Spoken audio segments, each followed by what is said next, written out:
అలనాడు బ్రహ్మ మానవుల తలరాతలు రాయటంలో కాస్త అలసిపోయి తలనొప్పితో ఉంటే పాలకడల నుండి పాలను, శివుని తలపై గంగమ్మనడిగి నీళ్లను, మన్మధుని చెరుకు విల్లు నుండి చక్కెరను, ఊటి ఉద్యానవనం నుండి తెయాకును తెప్పించి అన్నిటినీ కలిపి అగ్ని సాక్షిగా కాచి వడబోసి ఇచ్చిందో చక్కని చిక్కని టీ.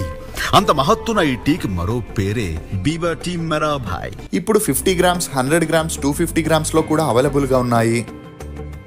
నమస్తే folks, welcome to my channel. Folks, తప్పు నాది నీది అని చూడకుండా సర్దుకపోయే మనసుంటే ఎలాంటి బంధమైనా కలిసే ఉంటుంది. వదిలించుకునే ఉద్దేశమే ఉంటే ఎప్పటికీ కలవలేరు. అసలు ఈ మాట చెప్పడానికి గల కారణం ఒకప్పటి star heroine Simran. South film ఇండస్ట్రీలో స్టార్ హీరోయిన్ గా ఒక వెలుగు వెలిగిన వారిలో సిమ్రాన్ కూడా ఒకరు. తెలుగు, తమిళ్, హిందీ భాషల్లో ఎన్నో సినిమాల్లో నటించి చిరంజీవి, వెంకటేష్, నాగార్జున, బాలకృష్ణ వంటి స్టార్ హీరోస్ సరసన చేసి మెప్పించిన సిమ్రాన్ ఒక సినిమాలో తను చేసిన కిస్ సీన్ వల్ల అటు పర్సనల్ లైఫ్ని ఇటు ప్రొఫెషనల్ లైఫ్ని కోల్పోయి ఎన్నో సమస్యల్ని ఎదుర్కోవాల్సి వచ్చింది. రిషి బాలా నావల్ అలియాస్ సిమ్రాన్. ఈమె 1979 ఏప్రిల్ 4న మహారాష్ట్రలోని ముంబైలో ఒక మధ్యతరగతి కుటుంబంలో జన్మించింది. తండ్రి అశోక్ నావల్, తల్లి శారద. ఈమెకి జ్యోతి, మోనల్ అనే 2 చెల్లెళ్ళు, సుషీత అనే తమ్ముడు కూడా ఉన్నాడు. ఇక ఈమె తండ్రి ముంబైలో ఒక ప్రైవేట్ కంపెనీలో పనిచేస్తే తల్లి హౌస్ వైఫ్గా ఉండేది. అలా సిమ్రాన్ తన స్కూలింగ్ని ముంబైలోని సెయింట్ ఆంటోనీ హై స్కూల్లో చదివింది. చదువుల్లో అంతంత మాత్రమే ఉన్న సిమ్రాన్కి చిన్నప్పటి నుండి మోడలింగ్, యాక్టింగ్ మీద చాలా ఇంట్రెస్ట్ ఉండేది. అలా వారుంటున్న వర్సోవా ఏరియాలో కొన్ని టెక్స్టైల్ షాపులకి మోడల్గా కూడా యాక్ట్ చేయడంతో సిమ్రాన్కి కొంతవరకు గుర్తింపు వచ్చింది. ఇదిలా ఉంటే తన ఇంటర్ పూర్తయ్యాక పై చదువుల మీద ఇంట్రెస్ట్ లేకపోవడంతో సిమ్రాన్ తల్లిదండ్రులతో తనకి మోడల్ అవ్వాలని, సినిమాల్లో నటించాలని ఉందని చెప్పగా వీరి కుటుంబ ఆర్థిక పరిస్థితులు కూడా అంతంత మాత్రమే ఉండడంతో వారు ఒప్పుకోవడం జరిగింది. ఇక అలా సిమ్రాన్ మోడలింగ్ మరియు సినిమాల్లో ట్రై చేయగా ఈమెకి చిన్న చితక యాడ్స్లో బ్యాక్గ్రౌండ్ మోడల్గా ఛాన్సులు వచ్చేవి. అలా వాటిలో నటించేందుకు ఈమె రోజుకి 50 నుండి 100 రూపాయలు తీసుకోవడంతో ఫ్యామిలీ మొత్తం సిమ్రాన్ సంపాదనని చూసి ఎంకరేజ్ చేయడం మొదలెట్టారు. ఇదిలా ఉన్నప్పుడే హిందీ దూరదర్శన్ ఛానల్ వారు ఒక డ్యాన్స్ షోకి యాంకర్ కావాలని ఆడిషన్ నిర్వహించడం జరిగింది. ఇక అప్పట్లో దూరదర్శన్ ఛానల్ ఒకటే ఉండడంతో అందులో యాంకర్గా సెలెక్ట్ అయి ఫేమస్ అయితే సినిమాల్లో హీరోయిన్గా ఛాన్సులు ఈజీగా వస్తాయని డిసైడ్ అయిన సిమ్రాన్ 1993లో ఆడిషన్లో పాల్గొనడం జరిగింది. ఇక చూడ్డానికి ఎత్తుగా, అందంగా ఉండి 17 ఏళ్లున్న సిమ్రాన్ని ఆ ప్రోగ్రామ్ డైరెక్టర్ సూపర్ హిట్ ముకాబులా అనే షోకి సెలెక్ట్ చేశాడు. ఇక ఈ ప్రోగ్రామ్ దూరదర్శన్లో టెలికాస్ట్ అవ్వగా ఈమె యాంకరింగ్కి, అందానికి చాలామంది అభిమానులుగా మారారు. అలా ఈమెకి వచ్చిన ఫేమ్తో సినిమాల్లో ట్రై చేయగా అప్పటికే డైరెక్టర్ సావన్ కుమార్ సనం హర్జా అనే మూవీలో సెకండ్ హీరోయిన్ కోసం వెతుకుతున్నప్పుడు ఈ విషయం తెలుసుకున్న సిమ్రాన్ ఆడిషన్లో పాల్గొనగా అందులో ఈమెకు సెకండ్ హీరోయిన్గా ఛాన్స్ ఇవ్వడం జరిగింది. ఇక అలా డైరెక్టర్ రిషి బాలాగా ఉన్న ఈమె పేరుని సిమ్రాన్గా మార్చాడు. అలా ఆ మూవీ షూటింగ్ పూర్తయిన రిలీజ్కి కాస్త లేట్ అవ్వడంతో అదే సమయంలో లేడీస్ మ్యాన్ అయిన మిథున్ చక్రవర్తి కొత్త హీరోయిన్స్కి, ముఖ్యంగా అందంగా ఉండే అమ్మాయిలకి తన మూవీస్లో పిలిచి మరీ ఛాన్స్ ఇచ్చేవాడు. అలా ఒకసారి సిమ్రాన్ ఒక మేనేజర్ ద్వారా మిథున్ చక్రవర్తిని కలవగా ఈమెకి ముఖర్దార్ అనే సినిమాలో సెకండ్ హీరోయిన్గా ఛాన్స్ ఇవ్వడం జరిగింది. ఇక అమ్మాయిలకి సినిమాల్లో ఛాన్సులు రావాలంటే చాలా కండిషన్స్ని ఫేస్ చేయాల్సి ఉంటుంది. అలాంటిది మిథున్ చక్రవర్తి లాంటి స్టార్ హీరోస్తో నటించాలంటే అతన్ని అన్ని విధాలుగా ఎంటర్టైన్ చేస్తుండాలి. ఇక అలా షూట్ సమయంలో సిమ్రాన్కి మిథున్ చక్రవర్తితో పెరిగిన మంచి సన్నిహిత్యం కారణంగా తన నెక్స్ట్ మూవీ అంగారాలో మెయిన్ లీడ్గా ఈమెకు ఛాన్స్ ఇచ్చాడు. అలా ఆ తర్వాత దాదాగిరి, సబ్సే బడాకర్ హమ్ అనే మూవీలో కూడా ఈమెకు ఛాన్స్ ఇచ్చిన ఆ మూవీస్ రిలీజ్ అయి ఫ్లాప్ అవడంతో సిమ్రాన్కి అంతలా గుర్తింపు రాలేదు. ఇక అదే సమయంలో అమితాబ్ బచ్చన్ ప్రొడ్యూసర్గా కొత్త యాక్టర్స్తో తేరే మేరే సప్నే అనే మూవీని ప్లాన్ చేయడం జరిగింది. ఇక అలా అమితాబ్ బచ్చన్ భార్య జయా బచ్చన్ టీవీలో సిమ్రాన్ యాంకరింగ్ని చూసి నచ్చడంతో తేరే మేరే సప్నా మూవీలో సిమ్రాన్ని సెకండ్ హీరోయిన్గా రికమెండ్ చేసింది. అలా ఆ మూవీ రిలీజ్ అయి హిట్ అయినా కూడా సిమ్రాన్కి మాత్రం ఆ తర్వాత హిందీలో హీరోయిన్గా కాకుండా ఐటమ్ డాన్సర్గా ఛాన్సులు రావడం మొదలయ్యాయి. అలా కచ్చే దాగ్ అనే మూవీలో ఐటమ్ డాన్సర్గా చేయగా అప్పటి నుండి ఈమెకు పూర్తిగా అవకాశాలు తగ్గిపోయాయి. ఇక ఇలా ఉంటే అవ్వదని తన లక్ని సౌత్ మూవీస్లో ట్రై చేయాలని సిమ్రాన్ కాస్టింగ్ డైరెక్టర్స్కి తన ప్రొఫైల్ని పంపించడం జరిగింది. ఇదిలా ఉంటే సౌత్ ప్రొడ్యూసర్స్, డైరెక్టర్స్ బాంబేకి వెళ్ళి హీరోయిన్లను సెలెక్ట్ చేస్తారు. ఎందుకంటే వారు పెట్టే కండిషన్స్కి వీరు ఒప్పుకుంటారు కాబట్టి. ఇక అలా హరిదాస్ అనే మలయాళం డైరెక్టర్ మమ్ముట్టితో ఒక మూవీని ప్లాన్ చేసి అందులో హీరోయిన్ కోసం బాంబేకి వెళ్ళగా ఒక కాస్టింగ్ డైరెక్టర్ ద్వారా సిమ్రాన్ని కలవడం జరిగింది. అలా అతను పెట్టిన టర్మ్స్ అండ్ కండిషన్స్కి సిమ్రాన్ ఓకే చెప్పడంతో ఇమీడియట్గా సిమ్రాన్ని అందులో హీరోయిన్గా ఫిక్స్ చేయడం జరిగింది. అలా ఆ మూవీ షూటింగ్ జరిగేటప్పుడు మలయాళం మూవీ ఇండస్ట్రీలో కాస్టింగ్ కౌచ్ ఎక్కువగా ఉండడంతో అందుకు భయపడిన సిమ్రాన్ అప్పటి నుండి మలయాళం మూవీస్ని చేయడం మానేసింది. ఇక ఎలాగోలా ఇంద్రప్రస్థ అనే మూవీని కంప్లీట్ చేయగా ఆ మూవీ రిలీజ్ అయి హిట్ అయింది. కానీ సిమ్రాన్ అప్పటి నుండి తన దృష్టిని తెలుగు మరియు తమిళ్ మూవీస్ వైపు సారించింది.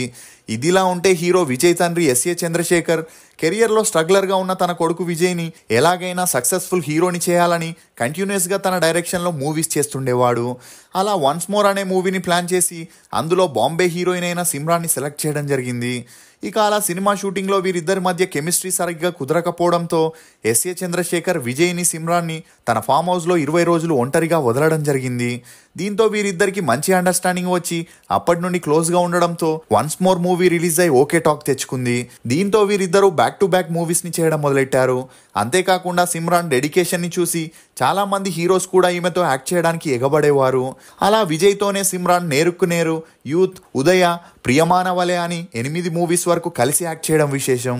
ఇక విజయ్ రోజు రోజుకి సిమ్రాన్తో క్లోజ్ కావడంతో ఎక్కడ తనని పెళ్లి చేసుకుంటాడేమో అని భయపడి ఎస్ఏ చంద్రశేఖర్ సంగీత అనే అమ్మాయితో 1999లో విజయ్కి పెళ్లి జరిపించడం జరిగింది. అలా అప్పటి నుండి ఎస్ఏ చంద్రశేఖర్ విజయ్తో సిమ్రాన్ని యాక్ట్ చేపించలేదు. ఇక అదే సమయంలో యూత్లో మంచి క్రేజ్ ఉన్న మాధవన్తో పార్దాలే పరవశం అనే మూవీ చేసేటప్పుడు సిమ్రాన్కి మాధవన్కి మంచి పరిచయం పెరిగి ఆ పరిచయం కాస్త నిదానంగా సన్నిహిత్యంగా మారి వీరిద్దరూ డేట్ చేయడం మొదలెట్టారు. అలా ఆ తర్వాత కన్నత్తిల్, ముత్తమిట్టాలనే మూవీస్లో కూడా యాక్ట్ చేస్తూ క్లోజ్గా ఉండేవారు. కానీ సిమ్రాన్తో సీరియస్ రిలేషన్షిప్లో లేని మాధవన్ రహస్యంగా సరిత అనే ఆమెను పెళ్లి చేసుకోవడంతో వీరిద్దరి రిలేషన్కి అక్కడికే ఫుల్ స్టాప్ పడిందని చెప్పొచ్చు. ఇక అదంతా పట్టించుకొని సిమ్రాన్ తన దృష్టిని కెరియర్ వైపు మళ్లించి అబ్బాయి గారి పెళ్లి మూవీతో తెలుగులోకి ఎంట్రీ ఇచ్చింది. అలా ఆ తర్వాత మా నాన్నకి పెళ్లి మూవీతో హిట్ అందుకున్న సిమ్రాన్ వరుసగా స్టార్ హీరోస్ సరసన నటించడం మొదలెట్టింది. ముఖ్యంగా బాలకృష్ణతో 4 సినిమాలు చేసి బ్లాక్ బస్టర్ ఇవ్వగా చిరంజీవితో 2 మూవీస్లో హీరోయిన్గా, అన్నయ్య మూవీలో ఐటమ్ డాన్సర్గా చేసింది. ఇదిలా ఉన్నప్పుడే తమిళ్లో జోడీ మూవీ చేసేటప్పుడు డాన్స్ మాస్టర్ రాజ్ సుందరంతో సిమ్రాన్కి పెరిగిన మంచి పరిచయం కారణంగా రాజ్ సుందరం హీరోగా, సిమ్రాన్ హీరోయిన్గా ఐ లవ్ యూ డా అనే మూవీని చేయగా ఆ మూవీ షూట్ టైంలోనే వీరిద్దరూ ప్రేమలో పడ్డారు. ఇక అప్పట్లో మీడియాలో ఎక్కడ చూసినా వీరి గురించే హల్చల్ అవడంతో త్వరలోనే సిమ్రాన్ రాజ్ సుందరం పెళ్లి చేసుకుంటారనే వార్తలు కూడా వినిపించాయి. అందుకు తగినట్లే వీరిద్దరూ ఎంగేజ్మెంట్ చేసుకొని వీరి రిలేషన్ని అఫీషియల్ కూడా చేశారు. ఇక అలా సిమ్రాన్ తను పెళ్లి చేసుకొని లైఫ్లో సెటిల్ అయ్యే ముందే తన చెల్లెలైన మోనల్ని కూడా ఇండస్ట్రీకి తీసుకురావాలని విజయ్ హీరోగా బద్రి అనే మూవీలో లాంచ్ చేయగా ఆ మూవీ జరిగేటప్పుడే శివరాజ్ కుమార్తో ఇంద్రధనుషు అనే కన్నడ మూవీలో కూడా యాక్ట్ చేపించింది. ఇక అలా 2000 సంవత్సరంలో ఈ 2 మూవీస్ రిలీజ్ అయి హిట్ అవ్వడంతో మోనాల్కి మంచి గుర్తింపు వచ్చింది. అలా మోనాల్ ఒకవైపు యాక్టింగ్ చేస్తూ మరోవైపు డాన్స్లోనూ కళా మాస్టర్ దగ్గర ట్రైనింగ్ తీసుకుంటుండేది. ఇక అక్కడే కళా మాస్టర్ తమ్ముడైన సుజిత్తో మోనాల్కి మంచి పరిచయం ఏర్పడి ఆ పరిచయం కాస్త నిదానంగా సన్నిహిత్యంగా మారి వీరిద్దరూ ప్రేమలో పడ్డారు. ఇదిలా ఉంటే అప్పటికే ప్రేమికుల రోజు మూవీతో సక్సెస్లో ఉన్న కునాల్ పార్వై ఒండ్రు పోదుమే అనే మూవీని చేయడానికి ఒప్పుకోగా ఆ మూవీలో మోనాల్ని హీరోయిన్గా ఫిక్స్ చేశారు. ఇక అలా ఆ మూవీ షూటింగ్ జరిగేటప్పుడు మోనాల్ కునాల్తో క్లోజ్గా ఉంటుందని తెలుసుకున్న సుజిత్ అక్క సుజిత్కి మోనాల్ గురించి చెప్పి ఆమె నుండి దూరంగా ఉండమని హెచ్చరించింది. కానీ అక్క మాటల్ని పట్టించుకొని సుజిత్ మోనాల్ని తరచూ కలుస్తూ క్లోజ్గా ఉండేవాడు. ఇక పార్వై ఒండ్రు పోదుమే అనే మూవీ 2001లో రిలీజ్ అయి సూపర్ డూపర్ హిట్ అవ్వడంతో మళ్ళీ మోనాల్ కునాల్తో కలిసి పేసెద కన్నం పేసుం అనే మూవీ చేయగా వీరిద్దరి రిలేషన్ గురించి అన్ని పేపర్స్, మ్యాగజైన్స్లో హల్చల్ అయింది. దీంతో హార్ట్ బ్రేక్ అయిన సుజిత్ అప్పటి నుండి మోనాల్తో ఉన్న రిలేషన్కి ఫుల్ స్టాప్ పెట్టేశాడు. ఇక సక్సెస్ అనే నషాలో ఉన్న మోనాల్ ఇదంతా పట్టించుకోకుండా కునాల్ని పెళ్లి చేసుకుని లైఫ్లో సెటిల్ అవ్వాలనుకుంది. కానీ కునాల్ తండ్రికి వీరిద్దరి రిలేషన్ గురించి తెలిసి వదిలేస్తే ఎక్కడ తనని పెళ్లి చేసుకుంటాడేమో అని భయపడి కునాల్ తండ్రి తమ బంధువుల అమ్మాయి అయిన అనురాధతో కునాల్కి హడావిడిగా పెళ్లి జరిపించాడు. ఇక నెక్స్ట్ డేనే ఈ విషయం మీడియాలో హల్చల్ అవ్వడంతో మోనాల్ మానసికంగా కృంగిపోయింది. ఇదిలా ఉంటే సిమ్రాన్ బ్రహ్మచారి అనే మూవీని లేడీస్ మ్యాన్ అయిన కమల్ హాసన్తో చేసేటప్పుడు మొదట్లో రాజు సుందరం అతనితో కలిసి నటించొద్దని చెప్పిన స్టార్ హీరోతో వచ్చిన అవకాశాన్ని వదులుకోలేక సిమ్రాన్ రాజ్ సుందరంని కన్విన్స్ చేసి కమల్ హాసన్తో యాక్ట్ చేయడం జరిగింది.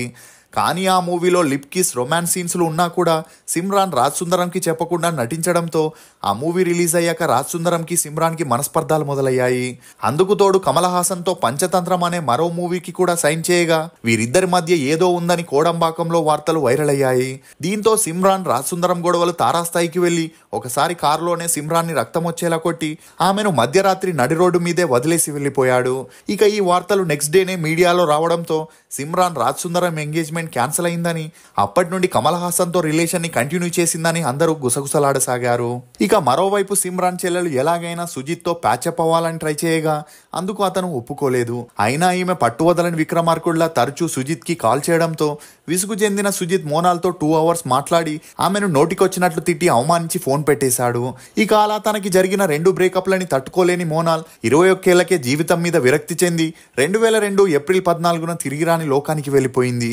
ఇక ఈమె మరణంతో సిమ్రాన్ సుజిత్ ని దోషిగా మీడియా ముందు పోర్ట్రే చేసిన ఎటువంటి సాక్ష్యాధారాలు లేకపోవడంతో ఈ కేసుని క్లోజ్ చేశారు. ఇదిలా ఉంటే అప్పటికే తన రెండో భార్యకు విడాకులు ఇచ్చిన కమల్ హాసన్ ని సిమ్రాన్ పెళ్లి చేసుకోవాలనుకుంది. కానీ లేడీస్ మ్యాన్ అయిన కమల్ హాసన్ సీక్రెట్ గా గౌతమితో లివింగ్ రిలేషన్ లో ఉండడంతో ఈ విషయం తెలుసుకున్న సిమ్రాన్ కృంగిపోయింది. దీంతో తన రెండవ చెల్లెలైన జ్యోతి సినిమాల్లోకి ఎంట్రీ ఇచ్చి అప్పటికే 2 మూవీస్ కి సైన్ చేయగా సిమ్రాన్ వాటిని క్యాన్సిల్ చేపించింది. ఎందుకంటే తన మొదటి చెల్లెలకి జరిగిన ఘటన జ్యోతి విషయంలో కూడా జరగకూడదని ఆనంద్ అనే అతనితో జ్యోతికి పెళ్లి జరిపించింది. ఇక సినిమాల్లో నటించేవారు తెర మీద మాత్రమే కాకుండా తెర వెనుక కూడా నటిస్తారని అర్థం చేసుకున్న సిమ్రాన్ తన ఇంటర్ క్లాస్మేట్ అయిన దీపక్ బగ్నాని అనే పైలట్ ని 2003 డిసెంబర్ 2న సీక్రెట్ గా పెళ్లి చేసుకుంది.